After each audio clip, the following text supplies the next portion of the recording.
Welcome to the Brandon T Show. This is the Working Man Committee. Let's go. Alright, Working Man. Again, we don't do politically correct stuff around here. Working Man, that covers everything like it used to do.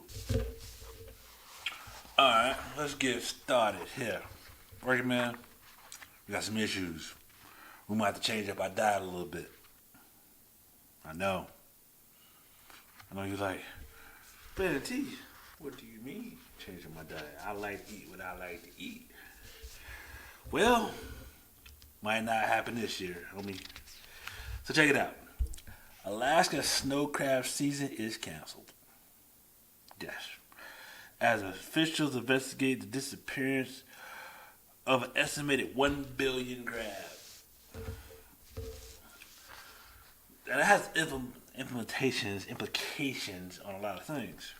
Not just your plate, but maybe your viewing. Now, if y'all like me, and a fan of Discovery Channel's Dailiest Catch, that's what they do. It's going to get a little interesting. What they're going to do with that show, and so forth. But, hey, hopefully it works out. But like I said, let's see. In a major blow to American seafood industry, the Alaska Department of Fish and Game, for the first time in state history, canceled snow crab season in the Bering Sea due to falling numbers.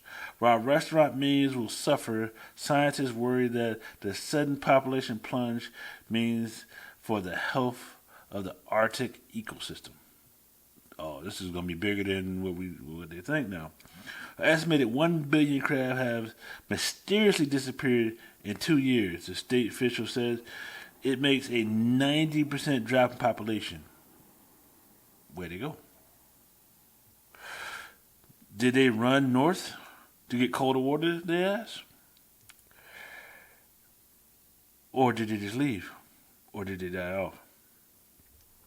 See, what they're saying, what they're thinking is that the water's a little warmer and crab like cold water. And so what they're thinking maybe could have happened or maybe is happening is that they all are moving to the same area and they're all fighting over food. And with fighting over food, some of them are starving and dying off. So what's going to happen here is that this winter, fall, this season, crab legs can be hard to find. So the people that love crab legs, if you get them, you're going to pay a huge premium for them. And if you can't get them, it's over for that. And also, let me add to this. With the Alaskan snow crab fishery being closed first time ever, the Alaskan king crab season is closed for the second year in a row. So crab is going to be on a super premium. So Working Man, seafood going to be hard to eat this year. But on other news, got something that might take the edge off if this is your thing. Because, hey man, it could be your thing. Or not be your thing. I mean, it's whatever, you know what I'm saying? Whatever takes the edge off a little bit. And they're going to help you.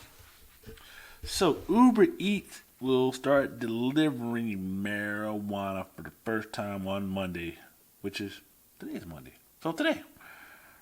Before everybody go to their app and click the button and so forth, it's launching in Toronto, Canada. Uber's partnered with online cannabis marketplace Leafy, which has a line of 3 cannabis retailers to kick off the program. The retailer staff, rather than Uber drivers, will hand drop off the company on Sunday. So everybody just can't go click a button and get it. So you must have to be 19 years old. Show your ID to the driver. Just like now, if you're trying to get one of the delivery apps to bring you alcohol, you gotta prove it's you and you prove you're old enough to get it. And so that's what's happening in Canada.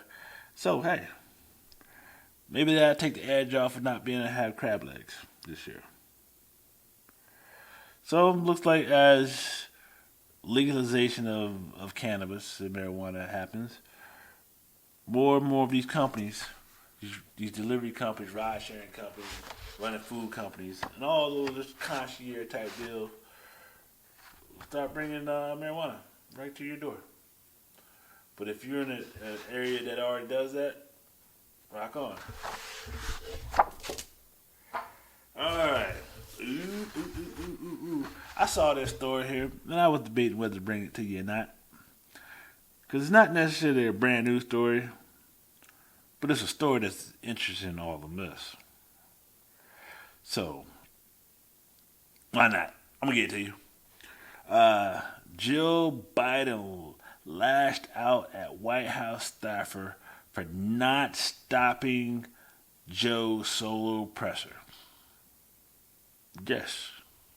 So First Lady Jill Biden tore into White House staffer after failing to cut off the President Biden's second solo conference back in January, when her husband kept taking questions, even as the press secretary Jen Psaki signaled to the president to wrap it up. Hey man, Grandpa want to talk.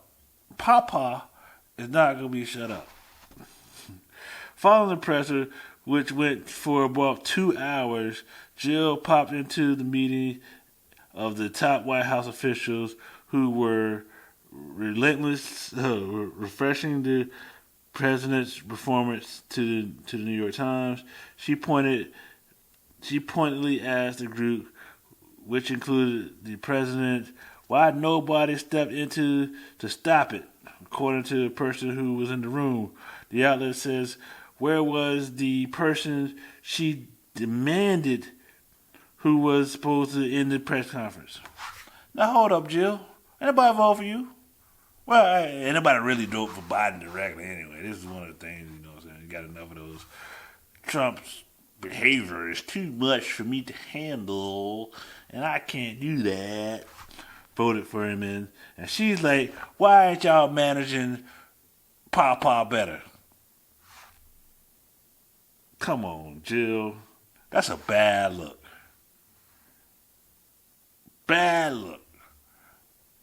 Right, coming in the midterm, I tell you, boy, they must have held this one for a while. Like, wait right on to the thing. Hey, Jill.